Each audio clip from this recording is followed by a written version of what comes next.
Welcome into Duval Daily, presented by GenJag.com. Got an injury update for y'all on Tyson Campbell and some answers from Doug Peterson about the play calling in the fourth quarter of yesterday's loss to the Miami Dolphins.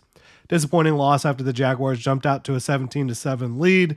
We're on the doorstep of being up 24-7 before a Travis Etienne fumble. That obviously switched to the momentum and flipped the game on its head for the Jacksonville Jaguars. But looking at Tyson Campbell, he does have a hamstring injury. He left after getting a pass interference called on him, covering Jalen Waddle one-on-one. Waddle was breaking out towards the sideline. Tyson Campbell was unable to keep up with him. He had to interfere with the pass. And he came up with a hamstring injury.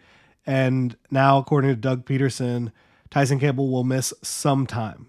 That is the direct quote from Doug Peterson. He would not put a timetable on his return.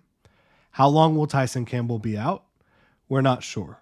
I would not expect to see him in the next couple of weeks. I don't want to speculate on how long it's going to be because Doug Peterson is unwilling to put a timetable on it right now, but saying he's going to miss some time certainly sounds like it's going to be a multiple week sort of issue for Tyson Campbell. And if you followed sports, if you followed football, hamstring injuries can linger. They can take a while to fully heal properly. You've seen this sort of thing here in Jacksonville before, and it's very unfortunate for Tyson Campbell, who was playing a really good ball game, both in coverage and in run defense for the Jaguars on the outside. A guy who got paid a lot of money this offseason. He's dealt with injuries throughout his career. I think when he's on the field, Tyson Campbell is a very reliable outside cornerback, but now the task will be getting him healthy and getting him back on the field at some point in the future for the Jaguars during this 2024 season. While he's not available, you could be looking at Buster Brown, who entered the game and played for him a good bit after his injury yesterday.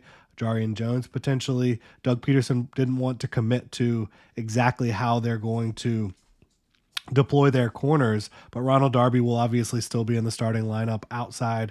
You could see Buster Brown, you could see Jarian Jones, maybe a combination of them both. So we're going to have to just wait and see how that plays out there. And then I also asked Doug Peterson about in the fourth quarter, 8 of 9 plays to start that quarter were run calls. I asked him if it was intentional, if it was a situational decision to run so many run plays, if it was by design. And Doug basically said that he felt like the offensive line was really getting it going. And they were starting to dominate the trenches up front. And they felt like they could run the ball and kind of take the will out of the defense. And I'm sure that, salting away the clock was also part of that equation. But Doug's answer was basically they felt like that they could run the ball. They felt like they were running the ball very well. The offensive line was doing a good job up front. And it ended up that wasn't quite enough. And Doug Peterson places a lot of the blame for this game on third downs. Not being able to execute on third down. I believe he said third down was the Jaguars' nemesis on offense this week. And that is certainly fair. I think you could have put yourself in better positions in some of those third down plays. Personally, I think that throwing the ball a little bit more down the stretch certainly could have helped with Trevor Lawrence playing so well. Brian Thomas Jr. not getting a target in the second half. There's definitely some areas to look at here, but certainly the offense did go to a very, very run-heavy approach in the fourth quarter after being very balanced throughout the ball game. I thought that the balance was on point up until that Travis Etienne fumble, and then the again, balance and play calling, run to pass kind of got flipped on its head and it went run heavy. And in the fourth quarter, they weren't able to put up any points and they ended up losing the ball game. So that's kind of how it went down.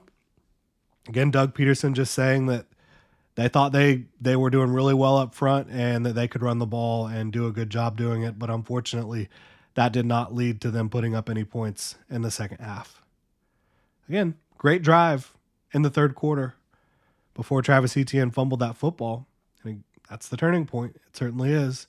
In the NFL, games are won and lost usually on a handful of plays or less, and there's no play bigger than that. Obviously, the Tyreek Hill 80-yard score as well. But Doug Peterson says there's some coaching points, certainly on the defensive side of the ball.